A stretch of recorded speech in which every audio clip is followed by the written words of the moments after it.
부활은 그러니까 복수극을 하자는 얘기는 이제 몇 해 전부터 박찬원 감독님께서 늘 해오셨던 말이었는데, 저는 그 복수극이라는 장르에 대한 두려움이 있었어요. 그 증오심을 끌어내야 된다는 것 때문에 그걸 제가 이제 과연 감당할 수 있을까에 대한 두려움 때문에 계속 몇 년을 미뤄왔죠. 그러다가 올해는 굳게 맘먹고 시작을 하게 됐습니다. 그리고 부활을 하고 느낀 점은 세 가지예요. 하나는 고통이었고요. 또 하나는 제 자신에 대한 돌아봄이었고요. 하나는 행복감이었어요. 고통이라는 거는 부활 속의 인물들이 너무 많이 고통스러웠기 때문에 그걸 함께 제가 느낄 수밖에 없고, 사람이 사람을 미워하는 것만큼 정말 고통스러운 건 없구나 하는 경험을 했고요. 그리고 자기 자신에 대한 성찰 같은 거는, 성찰이란 말은 너무 거하고, 제가 과연 이런 사람들에게 이런 메시지를 전달할 만한 인간인가에 대해서 저 자신을 돌아볼 수 있는 계기가 됐고, 그리고 부활을 통해서 가장 시청자들과 열렬히 저희 부활을 지원해주고 그리고 사랑해줬던 시청자들과 함께 호흡할 수 있었던 그런 행복을 느꼈던 그런 작품입니다. 그 바뀐 점은 크게 두 가지인데요. 하나는 최동찬의 활동 범위였고요. 또 하나는 하은이가 결말에 과연 죽을 것인가 살 것인가에서의 결말이 바뀌었어요. 근데 크게 먼저 말씀을 드리자면 의미나 의도는 전혀 바뀌지 않았고요. 그 디테일에서의 변화가 좀 있었어요. 김규철 씨가 이제 중간에 부상을 당하시는 바람에 그 제가 정말 기대했던 하은이와의 격투씬이 있었는데 그 씬을 넣지 못했다는 게 지금까지도 아쉽지만, 김규철 씨의 부상 투혼으로 인해서 굉장히 그 드라마의 또 다른 에너지가 발산이 됐다고 생각하고요. 그 덕분에 이 박상철이라는 캐릭터가 또 부각이 될 수 있었고, 그리고 결말 부분에 있어서는 하은이의 죽음은 이제 꼭 복수는 복수를 낳고 그래서 하은이가 죽는다라는 결말에서 하은이가 죽어야 한다라고 생각했던 것은 아니었고요. 그 하은이의 죽음으로 인한 새로운 부활의 의미를 담고 있었어요, 처음에는. 근데 드라마의 극본을 쓰고 그리고 또 드라마가 진행이 되면서 하은이는 그러니까 육체의 죽음이 아닌 이미 정신적인 죽음을 한번 경험했던 사람이고, 그리고 그것으로 통해서 다시 새로운 부활, 그리고 진정한 자기 자신을 찾아나가는 새로운 길, 이것이 결국은 우리 드라마가 말하고자 하는 것이 아닐까 하는 생각 때문에 하은이는 살아야 한다라는 결말로 이제 결정이 났던 거죠. 굉장히 어려운 질문인데요. 저는 참고로 종교는 없어요. 하지만 신은 분명히 존재하고 있다고 믿어요. 제가 표현하고자 하는 신이라는 건 글쎄 신을 표현하고 싶었던 건 아니었고요. 인간을 표현하고 싶었어요. 그리고 아마도 잘은 모르겠지만 신이 인간에게 말하고자 하는 것은 가장 인간다운 인간이 되라고 말하는 것 같아요.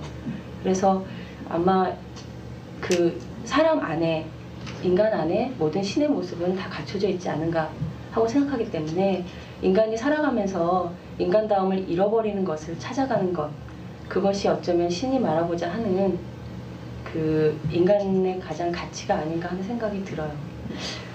인간다운 거는 저는 그게 굉장히 자연과 같다라는 생각이 들거든요.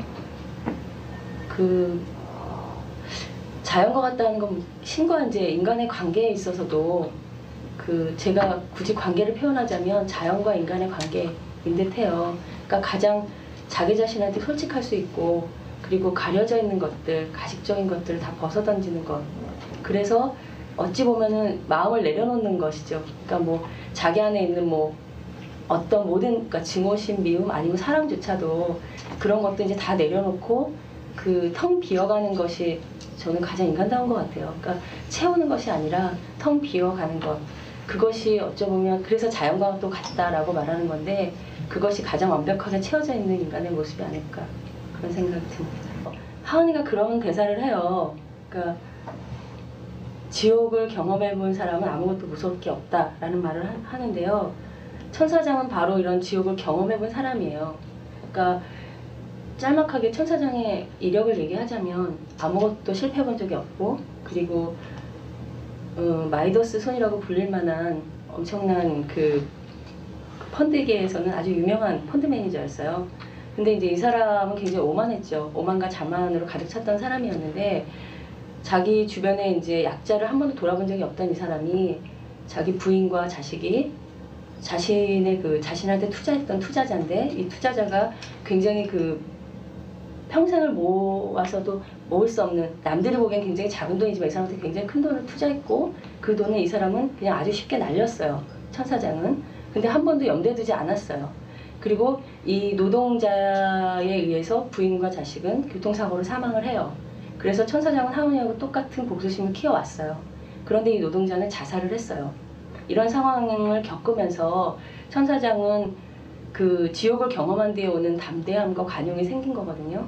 그리고 자기 스스로 밑바닥 생활로 뛰어들어서 자신의 어떤 삶을, 지금까지 오만하게 살았던 삶을 밑바닥부터 경험을 하기 시작했던 사람이에요. 그래서 하은이의 복수를 막을 수도 없고 이거는 경험해본 사람만이 알기 때문에 하은이가 끝까지 갈 수밖에 없다는 걸 천 사장은 누구보다 잘 알고 있는 사람이죠. 그래서 하은이에 대한 연민을 누구보다 많이 키워왔던 사람이고요. 그러니까 처음에 부활을 기획할 단계에서 저와 박찬원 감독님과 전창훈 감독님 이렇게 세 사람이 기획회의를 떠났어요. 거기서 이 하은이와 신혁이가 형제로서의 떨어져 있지만 함께하고 있다는 어떤 증거가 될 만한 물건이 필요하다라는 의견을 서로 내놓으면서 이것이 가장 아이다우면서도 의미를 상징해야 한다. 그래서 이제 서로 토론을 하다가 주사위가 이제 나왔는데, 주사위는 그러니까 뭐 다 알다시피 왜 도박의 의미도 있고 도박이라는 거, 그러니까 운명의 의미도 있고, 주사위는 이제 던져졌다라는 표현이 있잖아요.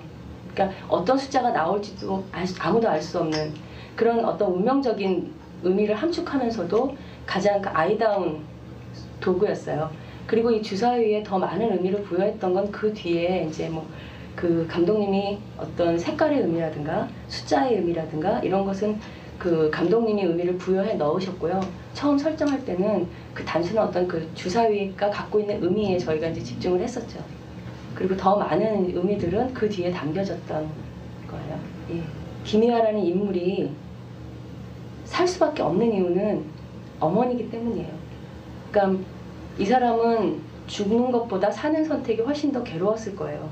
그것이 훨씬 더 힘든 선택이었을 텐데 그 선택을 할 수밖에 없었던 건 자신은 어머니고 어머니는 어느 누구보다도 강하기 때문에 살면서, 김희아라는 사람이 살면서 죽을 때까지, 아마 우리 드라마가 끝나면서까지 제가 볼 때 가장 고통을 온몸으로 느끼면서 살아가야 될 인물은 이 김희아라는 인물일 거라고 생각합니다. 아마도 모든 인물들의 제 자신이 조금씩 다 투영이 됐을 거라고 정말 생각해요. 그러니까 하은이부터 시작해서 가장 악역인 강인철까지, 그러니까 한 사람한테는, 어떤 사람한테도, 그러니까 저희 드라마의 주제가 한 인간한테는 선과 악이 존재한다라고 되어 있는데 저 자신한테도 분명히 그럴 것이고, 그래서 하은이라는 인물부터 강인철이라는 인물 모두에게 제 자신이 투영이 돼 있다고 저는 봐주고요. 참고로 부활 팬이나 아니면 부활 팬들이 굉장히 좋아했던 대사들이 있었던 것 같아요. 하은이의 대사 중에 눕고 싶으면 눕든가 라든가 아니면 그럼 그만 생각해 라는 이런 식의 대사들이었는데, 사실 이런 대사는 박찬원 감독님의 대사예요. 그러니까 거기에는 이제 그런 인물들이, 제 주변의 인물들이 조금씩 또 투영이 되기도 하고 그랬던 것 같고요. 가장 애착이 가는 인물은 역시 서하은이 가장 애착이 가고요. 제 마음속에 빛으로 남아있고 제일 애틋하고 미안한 인물은 유신혁이에요. 그래서 드라마가 끝나고 나서도 제 마음속에 여전히 뭔가 풀리지 않는 숙제처럼 미안함으로 남아있는 인물은 신혁이에요. 드라마를 항상 한 대본을 끝날 때마다 신혁이한테 미안하다 이런 말을 마음속으로 늘 했던 것 같아요. 부활을 정말 열렬히 지지해 주셨던 부활 시청자 여러분과 그리고 우리 부활 팬들, 그리고 부활계에서 열심히 활동하고 계시는 또 부활 팬들 너무 감사합니다. 제가 이 드라마를 통해서 좀 함께하는 즐거움을, 그리고 함께하는 고마움을 많이 배웠어요. 세상에 어떤 일도 혼자 할 수 없다는 것, 그것을 제가 여러분들한테 배웠습니다. 진심으로 감사하고요. 여러분들 덕분에 부활은 정말 부활할 수 있었습니다. 고맙습니다.